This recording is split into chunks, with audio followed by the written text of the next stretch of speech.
Ever wonder why anger and substance abuse seem to go hand in hand? Could it be that these two are more closely related than we think? Welcome to the third part of our series, where we dive deeper into anger management and substance abuse, shedding light on patterns that often bind these two together and exploring strategies to regain control. In the two previous presentations, we touched upon the importance of identifying anger-provoking events and quantifying anger on a 10-point scale using the anger meter. We also went over how anger impacts us cognitively, emotionally, physiologically, and behaviorally. Today, we move a step further and introduce strategies to control anger, the concept of timeout, and the application of the anger control plan coupled with deep breathing exercises for de-escalation. The ultimate goal is to catch anger before it spirals into a behavioral issue and to de-escalate to return to pre-anger levels, a state we refer to as baseline or homeostasis. Now let's unravel the anger control plan. Picture this scenario. An anger-provoking event has occurred, and one has noticed their anger escalating. They become aware of their anger cues and decide to turn to their rehearsed anger plan. Step 1.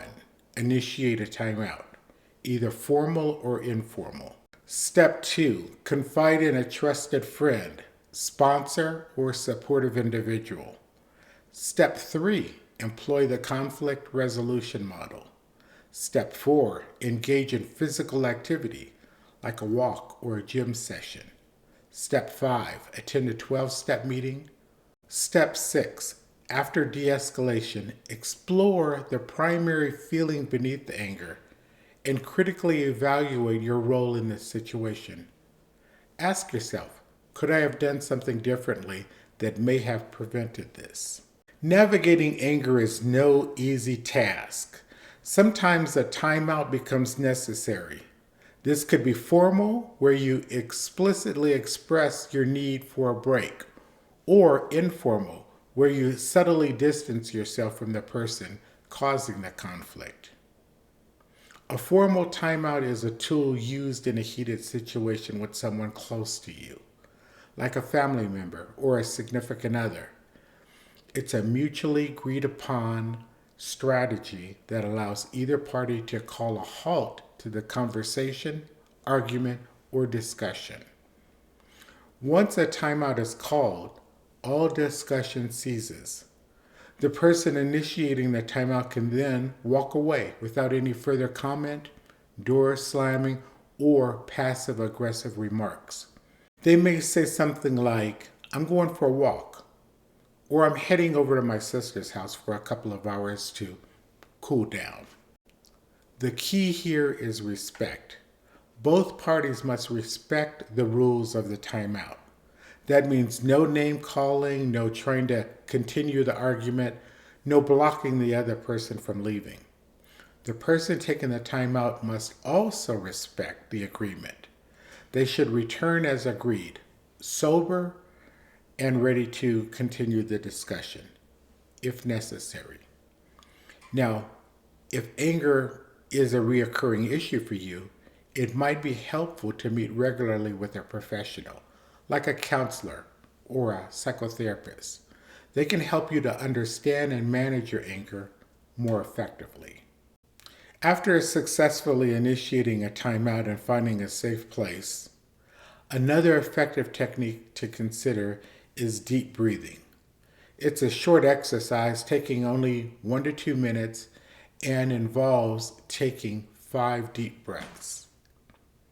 This can be repeated as necessary, and it can be done anywhere, at home, in the office, or even in the car.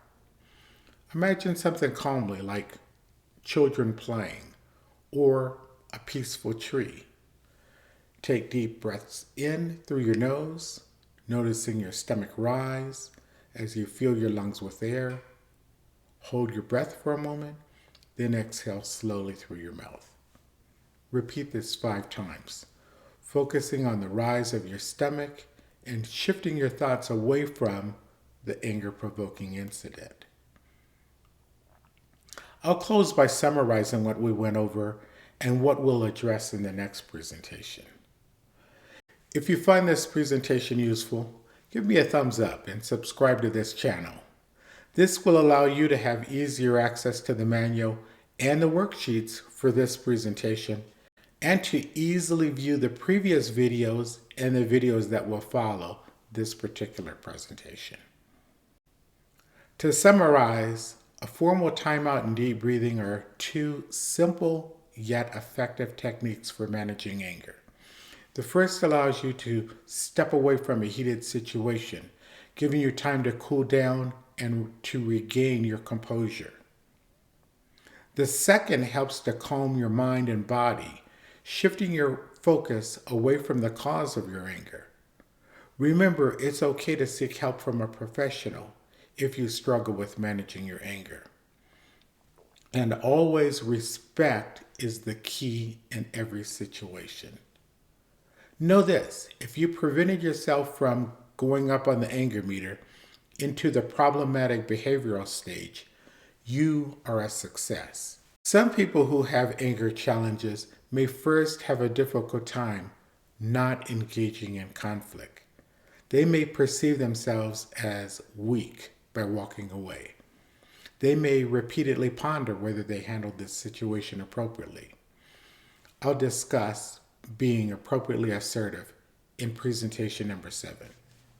Remember this: avoiding the escalation into the problematic levels on the anger meter is a good thing.